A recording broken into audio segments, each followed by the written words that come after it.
আসসালামু আলাইকুম। Job basic math প্রিপারেশনের পক্ষ থেকে সবাইকে স্বাগতম। আমি মনিরুজ্জামান আছি আপনাদের সাথে। তো আমরা আজকে যে বিষয়টা নিয়ে কথা বলবো, খুবই গুরুত্বপূর্ণ একটা বিষয়। সেটা হচ্ছে যে 18তম শিক্ষক নিবন্ধন লিখিত পরীক্ষার ডেট হয়ে গেছে। তো এখানে অনেকেই জানতে চেয়েছেন যে আসলেই এই লিখিত পরীক্ষায় কত মার্কস পেলে হচ্ছে চাকরিটি হবে বা হচ্ছে ভাইবা দিতে পারবো। তো এখন আমি হচ্ছে এখানে একটু ক্লিয়ার করতে চাই বিষয়টা, যেহেতু এখানে পরীক্ষা পদ্ধতিটা হচ্ছে পূর্ণমান থাকবে 100। যে সাবজেক্টে পরীক্ষা দেন না কেন তাদের কিন্তু পূর্ণমান হচ্ছে 100 মার্কে হচ্ছে আপনাকে পরীক্ষা দিতে হবে। আর সময় থাকবে হচ্ছে এখানে আপনার 3 ঘন্টা, এখানে উল্লেখ করাই আছে একটা সময় আর একটা হচ্ছে মার্কস। এটা কিন্তু প্রত্যেকের জন্য একই সেম। এখন ঘটনা হচ্ছে যে আসলেই আপনার এই 100 মার্কসের মধ্যে কত পেলে আপনার সাবজেক্টে চাকরি হবে, এটা কিন্তু বলা খুবই টাফ। কারণ এখানে অনেকগুলো সাবজেক্ট আর একজন এক এক সাবজেক্টের পরীক্ষা দিবেন। তো সেই জন্য হচ্ছে ধরে নেওয়া হয়েছে যে কোনো সাবজেক্টের জন্য পাশ করতে হলে আপনাকে সর্বনিম্ন মার্কস সেটা হচ্ছে 60% মার্কস হচ্ছে আপনাকে পেতে হবে, বা 60% মার্কস হচ্ছে আপনাকে রিটেন পরীক্ষায় তুলতে হবে। এটা হচ্ছে সর্বনিম্ন মার্কস। এখন হচ্ছে আমরা মেন আলোচনায় যাব। এখন অনেকেই জানতে চাইছেন যে ভাইয়া হচ্ছে আমার এই সাবজেক্টে আমি কত পেলে হচ্ছে রিটেন পাস করতে পারবো। আরেকজন জানতে চাইছেন ব্যবসা শিক্ষা শাখা থেকে যে ভাইয়া হচ্ছে আমি কত পেলে হচ্ছে রিটেন পাস করতে পারবো। বা এক একজন হচ্ছে এক এক সাবজেক্ট থেকে জানতে চাইছেন। এখন সবার জন্য একটা কথাই আমি বলতে চাই, আপনি যেই সাবজেক্টই হন না কেন, যে সাবজেক্টে হোক আপনার, সেটা হচ্ছে আপনি স্কুল পর্যায়ে হোক, কলেজ পর্যায়ে হোক, যেই সাবজেক্টে হোক, সর্বনিম্ন মার্কস হচ্ছে আপনাকে 60% মার্কস পেতে হবে। যদি হচ্ছে আপনি পরীক্ষায় 60% মার্কস, যেটাকে বলা হয় যে এই 60% মার্কস যদি হচ্ছে 100-র মধ্যে 60% মার্কস হচ্ছে আপনি তুলতে পারেন, তাহলে হচ্ছে আপনি পাস করতে পারবেন, যেটাকে বলা হয় যে পাস করবেন আপনি। ঠিক আছে?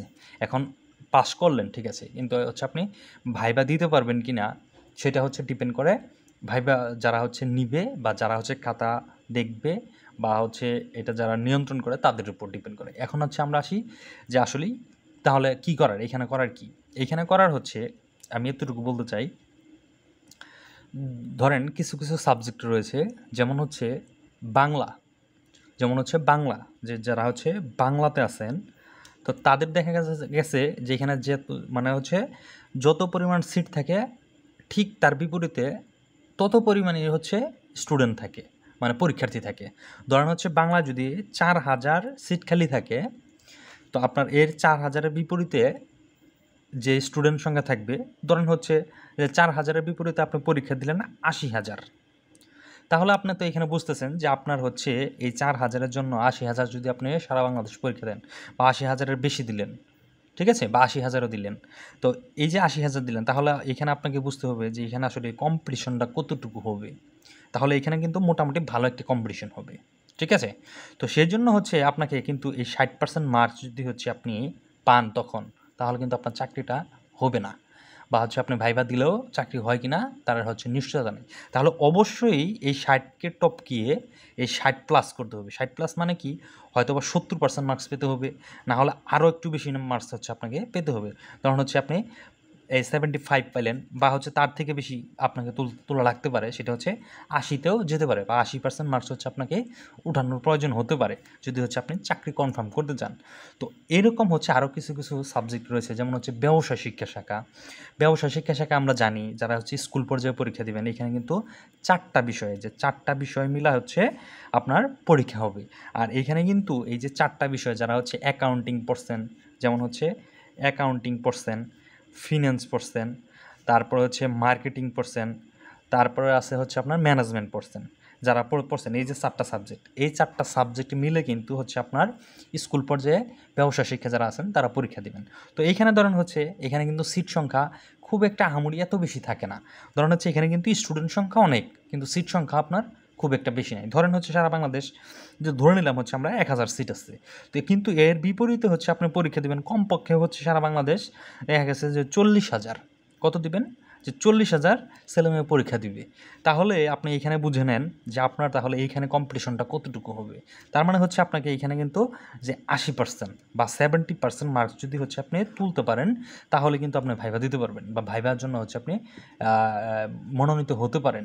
আবার অনেকেই আছে আবার আবার এটাও হতে পারে, দেখা গেছে যে আপনি 60% মার্কস পেয়ে হচ্ছে আপনি ভাইভা দিতে পারবেন বা ভাইভা হতে হচ্ছে আপনি যেতে পারেন বা আপনি পাস করতে পারেন, চাকরিও হতে পারে। এটা ডিপেন্ড করে আসলে এই যে এই 40,000 স্টুডেন্ট তারা হচ্ছে আসলে কতটুকু পরীক্ষা দিতেছে, মানে কতটুকু ভালো প্রিপারেশন নিয়ে পরীক্ষা দিতেছে, তাদের লেখার ধরনটা কতটুকু, সে কতটুকু ভালো পরীক্ষা দিয়েছে, এই তাদের উপর এই কম্পিটিশনের উপর ডিপেন্ড করবে।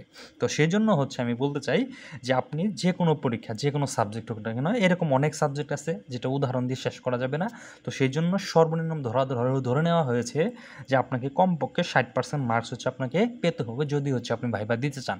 আর যদি চাকরি কনফার্ম করতে চান তাকে টপকি আরও বেশি হচ্ছে নাম্বার আপনাকে তুলতে হবে। এতটুকু হচ্ছে আমি বলতে চাই। এখন আমরা আসি যে আরও কিছু সাবজেক্ট রয়েছে, যেমন হচ্ছে শারীরিক শিক্ষা ও চারুকারুকলা, এগুলোতে কিন্তু সিট সংখ্যা থাকে প্রচুর পরিমাণ, এগুলোতে সিট থাকে প্রচুর, কিন্তু এর বিপরীতে যে ক্যান্ডিডেট থাকে তারা কিন্তু খুবই এতটা বেশি থাকে না। তো তাদের কিন্তু দেখা গেছে যে 60% বা হচ্ছে এই যে 65% মার্কস যদি হচ্ছে আপনি ঠিকঠাক তুলতে পারেন, তাহলে কিন্তু আপনার চাকরি হয়ে যাবে। তো এটা কিন্তু বলা যায়। তো এরকম অনেক সাবজেক্ট আছে, যে আবার হচ্ছে কিছু কিছু সাবজেক্ট রয়েছে, যেমন হচ্ছে স্কুল 2-এতে, হ্যাঁ, ওইখানে কিন্তু দেখা গেছে প্রচুর সিট খালি থাকে। দেখা গেছে যে আমরা এই যে লাস্ট যে গণবিজ্ঞপ্তিটা হইলো, এখানে কিন্তু তারা উল্লেখ করেছিল এরকম যে 40+ নাকি 46,000 প্লাস হচ্ছে আপনার ইসে আছে, এই স্কুল 2-এতে সিট সংখ্যা খালি আছে।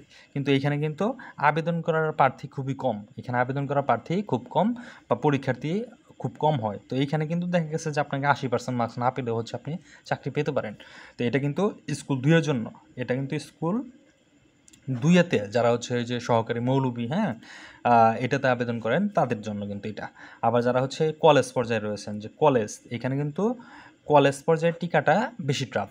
আপনি কলেজ পর্যায়ে যে সাবজেক্ট হোক না কেন, যেই সাবজেক্টই হোক না কেন, কলেজ পর্যায়ে সিট সংখ্যা কম থাকে, কিন্তু অনেকেরই পছন্দের শীর্ষে থাকে যে কলেজে চাকরি করবে। তো এইখানে কিন্তু কলেজে আপনি যদি আসলেই লিখিত পরীক্ষা পাশ করতে চান, আমার যেটা আমার হচ্ছে ব্যক্তিগত হচ্ছে অভিজ্ঞতা থেকে আমি যতটুকু বলতে চাই যে আপনাকে কমপক্ষে 70% মার্কস হচ্ছে আপনাকে পেতেই হবে। যদি 70% মার্কস হচ্ছে আপনি উঠাতে পারেন, তাহলে আপনি ভাইবার জন্য হচ্ছে ডাক পাবেন এবং কি ভাইবা দিতে পারবেন, এবং ভাইবা যদি ভালো হয় মোটামুটি আপনি হচ্ছে একটা চাকরি পেতে পারেন, বা হচ্ছে আপনার জন্য যে সনদটা সেটা হচ্ছে আপনি পেতে পারেন। তো এটা হচ্ছে কলেজের জন্য। আর স্কুল পর্যায়ের জন্য যেটা রয়েছে, স্কুল পর্যায়ে কিছু কিছু গ্রুপ ভিত্তিক সাবজেক্ট রয়েছে। তো যারা হচ্ছে ওই যে 7টা বিষয় মিলে যেই সাবজেক্টটা রয়েছে, যেমন হচ্ছে যে আপনার সমাজকর্ম, তারপর সমাজবিজ্ঞান, রাষ্ট্রবিজ্ঞান, তো এখানে হচ্ছে কয়েকটা সাবজেক্ট, 7টা সাবজেক্ট রয়েছে। তো এই যে যারা রয়েছেন এই বিভাগে যারা রয়েছেন তাদের কিন্তু হচ্ছে একটা ভালো কম্পিটিশন হবে। তো তারা হচ্ছে খুব ভালো প্রিপারেশন নেবেন। তারপর বাংলাতে যারা রয়েছেন তাদের খুব ভালো মানে প্রিপারেশন নিতে হবে। গণিত, তারপর হচ্ছে ইংলিশ, এগুলো কিন্তু পছন্দের শীর্ষে থাকে। তো এগুলোতে স্টুডেন্ট সংখ্যাও বেশি থাকে। আরও অন্যান্য সাবজেক্ট রয়েছে, সেই সম্পর্কে হচ্ছে অন্য কোনো ভিডিওতে আমি আরেকদিন আলোচনা করে দেওয়ার চেষ্টা করব। কিন্তু আজকের ভিডিওতে মেন থিম যেটা ছিল সেটা হচ্ছে যে আপনাকে যে কোনো পরীক্ষা আপনি যেটাই দেন না কেন, যেই সাবজেক্টে দেন না কেন, আপনাকে কমপক্ষে 60% মার্কস হচ্ছে আপনি রাখবেন। এর থেকে যদি বেশি হচ্ছে আপনি উঠাতে পারেন, তাহলে এটা আপনার জন্য ভালো। আর এটা অবশ্যই আপনার বেশি উঠাতে হবে, কারণ হচ্ছে চাকরি কনফার্ম করতে চাইলে অবশ্যই আপনার নাম্বার আপনাকে সবচেয়ে বেশি রাখতে হবে। আর এখানে রিটেন পরীক্ষা যারা দিবে তারা কিন্তু অনেকেই হচ্ছে কোয়ালিফাই করতে পারবে না, আবার অনেকেই কোয়ালিফাই করবে। এটা ডিপেন্ড করে, নির্ভর করে হচ্ছে আপনার পরীক্ষার উপর। এখন আমি হচ্ছে একটু বলতে চাই যে এইখানে যে পূর্ণমান আমরা বলেছিলাম যে 100 মার্ক, এই যে 100 মার্কের যে আপনি পরীক্ষাটি দিবেন, এখানে কিন্তু লিখার ধরন এক একজনের এক এক রকম হবে। আবার হচ্ছে এই যে সময় মেনটেন করা, এটা কিন্তু অনেকেই করতে পারে না। তো সময় প্লাস হচ্ছে লিখার ধরন, এই দুইটার উপর ডিপেন্ড করে হচ্ছে আপনাকে যেটা বলে যে পরীক্ষায় ভালো করতে হবে।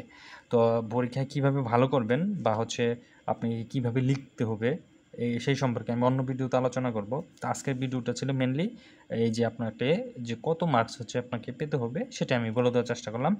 তো এরপরে হচ্ছে আমি ভিডিওতে আলোচনা করব যে আসলে আপনি কীভাবে লিখবেন বা কীভাবে লিখলে হচ্ছে আপনাদের রিটেন পরীক্ষাটা আপনি ভালো করতে পারবেন, সেই সম্পর্কে আলোচনা করব। তো শেষ পর্যন্ত সবাই ভালো থাকেন, সুস্থ থাকেন। আল্লাহ হাফেজ।